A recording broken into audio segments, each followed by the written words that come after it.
한 달 전쯤 전도사님들 모두 신방이 있어서 저 혼자 외롭게 햄버거를 먹으러 가게 되었습니다. 이제 주문을 하고 앉아서 기다리고 있는데 이 옆 테이블 이야기가 들려오는 겁니다. 이 자리가 좁아서인지 이야기가 잘 들렸습니다. 평소라면 일부러 듣지 않기 위해서 핸드폰을 보거나 하는데 이 얼핏 들리는 내용이 심상치 않았습니다. 무엇인가 했더니 신천지에서 나온 분들이 서로 대화를 하고 있는 겁니다. 정확하게 말하면 한 사람은 신천지에서 꽤나 열심히 활동을 하는 분인 것 같았고, 다른 한 분은 신천지에서 활동을 하다가 회의감을 느껴서 나오려고 하는 분이었습니다. 그 이야기를 들어보니 본래 정통교회에 다니다가 잠시 신천지에 빠졌는데 신천지에서 나와서 돌아가려고 하는 것을 붙잡고 있는 겁니다. 그래서 제가 이건 아니다 싶어서 잠깐 끼어들어서 저기 혹시 신천지십니까?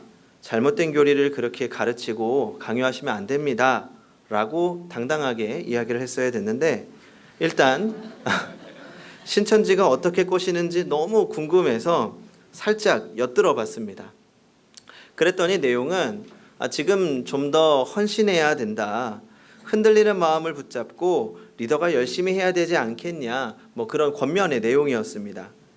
제가 이제 좀 끼어들어서 이야기를 해보려고 했더니 이미 고민하는 사이에 이야기를 마치고 헤어지는 바람에 더 이상 이야기를 할 수는 없었습니다. 하지만 그 모습을 보면서 이단의 위협이나 속삭임들이 그렇게 멀리 있지 않고 언제든 우리 교회와 우리의 신앙에 침투할 수 있다는 것을 느꼈습니다. 오늘날 한국 교회가 직면한 가장 큰 문제 중 하나는 이단 사이비 세력의 위협입니다. 정확한 통계를 확인하기 어려울 정도로 우리나라에는 이단의 종류가 많습니다. 이단 종파만 100개가 넘고 현재 자칭 메시아만 200명이 넘어간다고 합니다.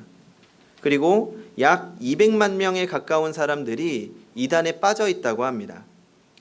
현재 기독교 인구를 약 1000만이라고 말합니다. 그런데 이런 통계를 작성할 때 이단도 기독교라고 표시를 하기 때문에 실제적으로는 약 5분의 1 정도가 이단에 빠져 있는 겁니다. 그리고 해마다 많은 그리스도인들이 이단의 꼬임에 넘어가고 있습니다. 오늘은 이단 경계주일입니다. 우리 총회에서는 매년 8월 첫 번째 주일을 이단 경계주일로 지키고 있습니다. 그래서 오늘의 교회를 위협하는 이단들에 대해서 배우고 또 어떻게 대처해야 하는지 생각해 보려고 합니다. 먼저 우리가 이단에 대해서 알아야 될 것이 있습니다. 이단은 어느 날 갑자기 생겨난 것은 아니라는 겁니다. 이단은 우리나라에만 있는 것도 아니고 최근에 생겨난 것도 아닙니다. 이단의 역사는 아주 오래되었습니다. 디모데가 목회하고 있던 에베소 교회도 이단과 거짓 선지자들 때문에 어려움을 겪고 있었습니다. 오늘 본문 디모데후서 2장 16절과 17절을 같이 한번 읽어보겠습니다. 시작. 망령되고 헛된 말을 버리라. 그들은 경건하지 아니함에 점점 나아가나니 그들의 말은 악성 종양이 퍼져나감과 같은데 그 중에 후메네오와 빌레도가 있느니라. 여기에 보면 거짓 선지자의 대표적인 두 인물로 두 사람이 나옵니다. 한 사람은 후메네오이고 또 다른 한 사람은 빌레도입니다. 그들은 성경의 가르침을 왜곡해서 주장하고 있었습니다.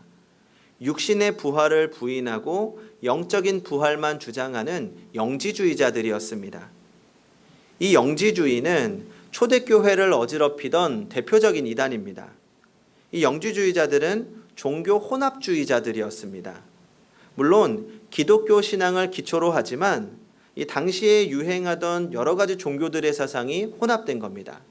그 중에는 BC 6세기 페르시아의 기원을 든 조로아스터교의 이원론, 그리고 헬라적 이원론의 영향을 받았고 심지어 바벨론의 점성술, 동양의 신비 종교까지 수용한 상태인 겁니다. 그래서 영지주의자들은 이원론적인 사상을 가지고 있었습니다. 이원론이라는 것은 쉽게 말하면 대립되는 두 가지가 있다는 것입니다. 그러니까 모든 것을 두 가지로 구분하는 거죠. 그래서 물질은 악하고 영은 선하다는 사상을 만들어냅니다.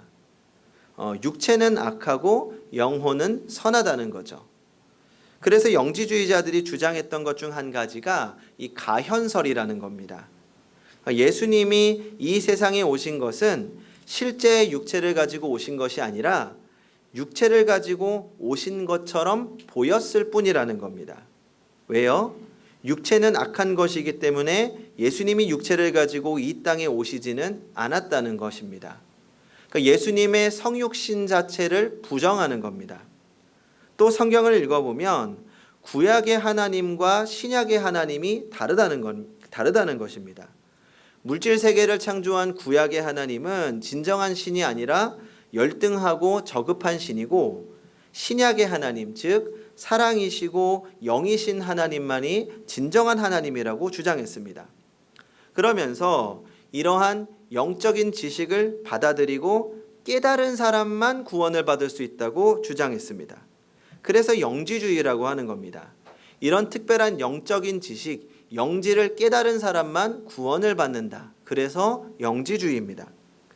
이 영지주의자들은 정통교회의 구원론을 부인하고 자신들의 영적인 진리를 깨달은 사람만 구원받는다고 주장하면서 이 신앙의 엘리트주의를 표방하게 된 겁니다.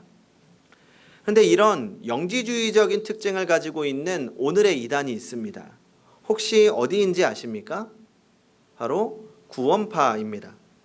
이런 영지주의자들의 주장과 구원파들의 논리가 크게 다르지 않습니다.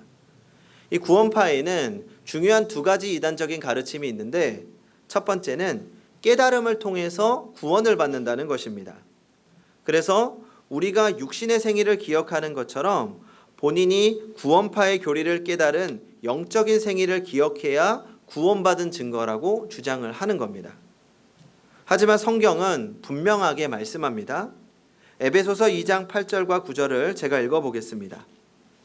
너희는 그 은혜에 의하여 믿음으로 말미암아 구원을 받았으니 이것은 너희에게서 난 것이 아니요 하나님의 선물이라. 행위에서 난 것이 아니니 이는 누구든지 자랑하지 못하게 함이라. 구원은 전적인 하나님의 선물입니다. 하나님께서 주권적으로 우리에게 베푸신 은혜입니다. 그리고 그 구원은 오직 믿음으로 받는 것입니다. 이 영지주의나 구원파는 구원에 대해서 아주 기본적인 진리부터 잘못 이해하고 있는 것입니다. 그리고 구원파의 두 번째 이단적인 가르침은 단회적인 회개를 주장한다는 겁니다. 그러니까 회개는 평생에 한 번만 하면 된다는 거죠. 이 구원파가 영적인 생애를 주장하는 이유가 있습니다. 일단 구원파의 교리를 깨달으면 그 시간부터 과거와 현재 그리고 미래의 모든 죄가 다 사라지고 이미 구원받은 것이라고 주장하는 겁니다. 그래서 회개는 일평생 동안 딱 한 번만 하면 되고, 그 다음부터는 회개하는 것이 아니라 자기의 죄를 그냥 고백하는 자백만 하면 된다고 이야기하는 겁니다. 그래서 주기도문도 불신하는 거죠. 우리의 죄를 용서해 달라고 하는 그 기도 자체를 부인하는 겁니다. 이건 신앙생활을 하는 데 있어서 굉장히 편리합니다. 이 구원파의 믿음을 갖게 되면 생기는 현상이 무엇일까요? 바로 죄의식이 사라지는 겁니다. 그러니까 이제는 회개할 필요가 없는 겁니다. 하지만 성경은 무엇보다 구원에 있어서 회개의 중요성을 강조합니다. 지난주 삭개오 이야기를 기억하십니까? 삭개오가 구원받은 것은 주님과의 만남을 통해서 참된 회개를 했기 때문입니다. 그렇다면 회개는 무엇을 의미할까요?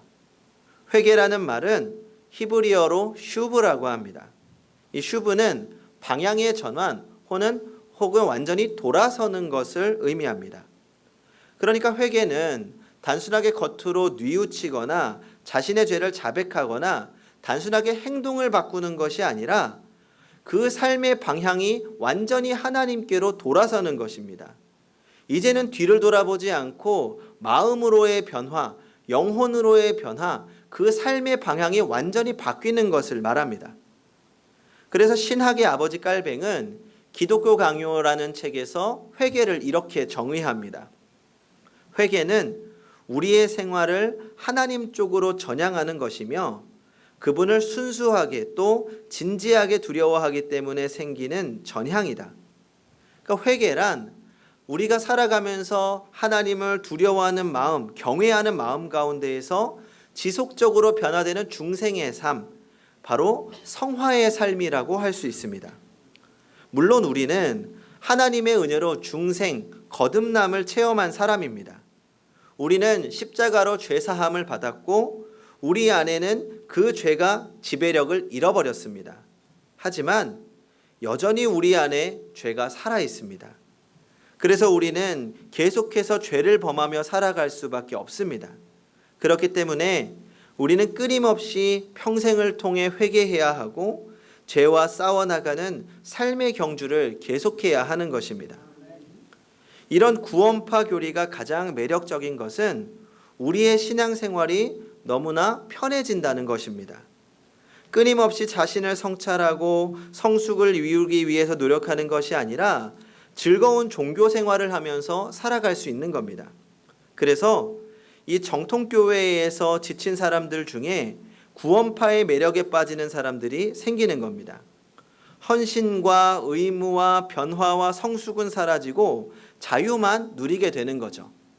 그래서 구원파에서 정통교회 신앙을 가진 사람들을 꼬실 때 기쁨과 자유를 강조하면서 꼬시는 겁니다. 하지만 우리는 좀 더 편안한 신앙생활이 아니라 진리에 따라 하나님의 말씀대로 살아가는 신앙생활에 초점을 맞추어야 합니다. 우리의 마음이 편한 곳으로 흐를 때 잘못된 진리에 빠질 수 있음을 경계해야 합니다. 또한 그리스도인의 자유는 방종이 아니라 하나님의 말씀대로 살아갈 때 하나님 나라 안에서 하나님의 통치하심 가운데에서 누리는 자유라는 것을 기억해야 합니다. 오히려 우리가 하나님께 온전히 우리 자신을 맡길 때 그때 하나님 안에서 참된 자유와 기쁨을 누리게 되는 것입니다. 그런가 하면 이 반대로 종교적인 열심을 자극해서 꼬시는 이단들이 있습니다. 좀 더 배우고 싶고 좀 더 성장하고 싶은 마음을 자극해서 유혹하는 겁니다. 이 성경을 왜곡하면서 그들의 열정을 이용하는 이단입니다. 어디일까요? 대표적으로 신천지입니다. 이 신천지에 빠지는 사람들의 특징 중 한 가지는 신앙적인 열심과 관심이 많은 사람들이 빠진다는 겁니다. 이 성경을 읽다 보면 궁금한 점들이 생깁니다. 이해가 안 되는 거죠. 그런데 신천지에서는 이런 성경의 애매한 부분들을 아주 명확하게 설명해 주는 겁니다. 그러면 그런 지식을 배우는 분들은 아니 내가 그동안 20년 동안이나 교회를 다녔는데 안에서 거기서는 안 가르쳐 주는 걸 여기 가르쳐 주는구나 하면서 넘어가는 거죠. 이 교회에서 가르쳐 주지 않는 것을 신천지에서 가르쳐 준다고 신이 나서 배우면서 빠지는 겁니다. 그런데 먼저 알아야 될 것이 있습니다. 여기서 말씀을 전하는 선우준 목사가 이 성경에 대해서 전부 알고 있을까요? 어떻게 생각하십니까? 저 모르는 거 많습니다. 그래서 종종 목사님 궁금한 게 있어요 이렇게 말씀하시면 그때부터 제 심장이 두근거리기 시작합니다. 이 성도님들이 성경이나 신학적인 질문을 하실 때면 이 제가 알고 있는 부분을 물어보실 때는 다행이다 라고 생각하면서 자신 있게 또 충분히 설명을 해드리지만 또 제가 모르고 있는 부분에 대해서는 바로 설명을 하기가 어렵습니다. 그러면 저도 그때 또 공부하고 또 배우고 설명을 드리게 되는 겁니다. 하지만 또 제가 그렇게 공부를 한다고 해서 답을 알아낼 수 없는 부분도 있습니다. 성경이 말하고 있지 않은 부분이나 신학적으로 여러 견해가 있는 것들에 대해서는 어떤 하나의 입장을 선택해서 단호하게 설명하기 어려운 부분들이 있습니다. 이 목사님들도 그런 부분들에 대해서는 잘 가르쳐 주지 않는 부분도 있습니다. 그런데 이런 부분에 대답하지 않는 이유가 있다는 것도 기억해야 합니다. 지금까지 기독교 역사가 2000년이 넘었습니다. 그동안 이 성경에 대해서 얼마나 많은 연구를 했을까요? 우리가 가지고 있는 그 많은 질문들이 사실은 새롭고 특별한 경우가 아닌 것이 대부분입니다. 가끔 내가 어떤 특별한 생각을 했을 때 왜 이런 생각을 지금 했지? 아무도 못했나? 라고 생각하지만 대부분은 그동안에 다 있었던 질문들입니다. 그리고 그런 질문들을 지난 2000년 동안 많은 신학자들이 연구해 왔지만 해결되지 않는 부분들이 지금도 존재합니다. 하나님의 말씀을 사람이 이해하는 것은 한계가 있습니다. 그렇게 해결되지 않은 부분을 억지로 대답하려고 하는 것에서부터 문제가 시작되는 겁니다. 그런데 이단들은 이런 질문에 대해서 아주 명확하게 답을 내려줍니다. 성경에 모든 답이 있다고 말합니다. 그래서 억지로 끼워 맞추기가 시작되는 거죠. 아주 그럴듯하게 포장해서 사실인 것처럼 여기게 만드는 겁니다. 많은 이단들의 교주가 그렇습니다.